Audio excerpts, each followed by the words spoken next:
how much should executives know about technology? So when I'm going to like turn around this question a little bit, because it doesn't matter what they know. It matters almost like what they're willing to listen to from their team.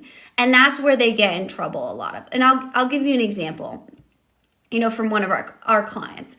We have, and we work on the enterprise level. So usually $1 billion plus is really where my company focuses in.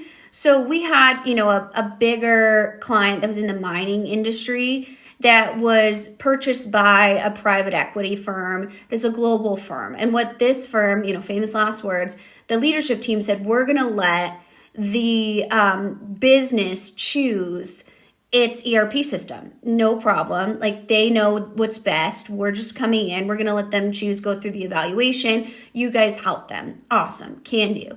So went through the evaluation, right? Did all of the requirements, started to identify systems that might work. They chose one, and they also chose a system integrator to help them with it.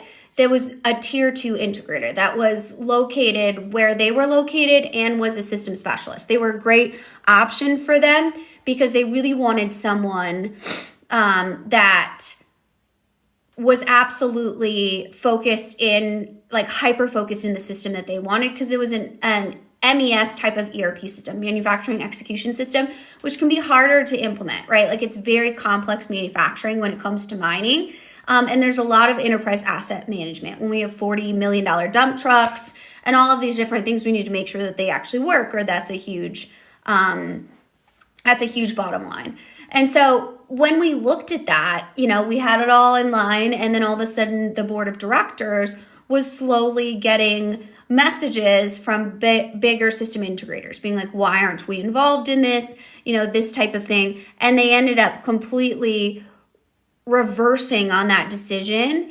And they're likely going to go with a whole nother system and a whole nother like global work of integrators.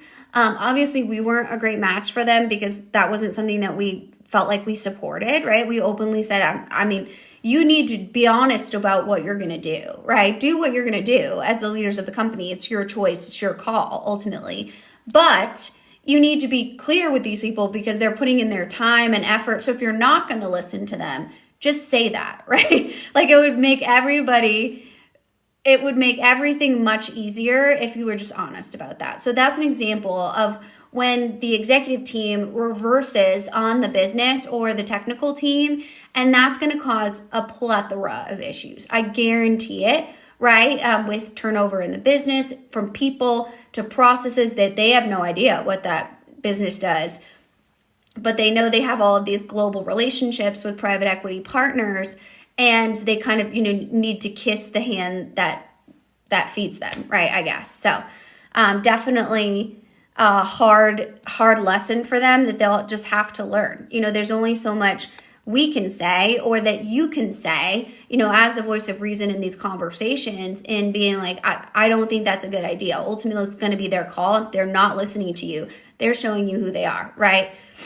How dangerous do executives need to be when it comes to technically effective? They don't need to be dangerous at all, right? They need to be able to listen to their team and understand that they need to be the one that supports their team while looking at things like financial spend, right? That's where they're very good at, like, kind of looking through these different contracts and being like, I know you guys want this system, but we also have to buy a whole new HVAC system for our global data centers, right? Or something like that. That's going to cost us $200 million. So that obviously the technical team won't see. So they need to be able to go back in and be like, hey, here's what's going on. They don't need to know what an AI agent is, but they need to be savvy enough financially to understand what's a good decision and what's a rush decision, right?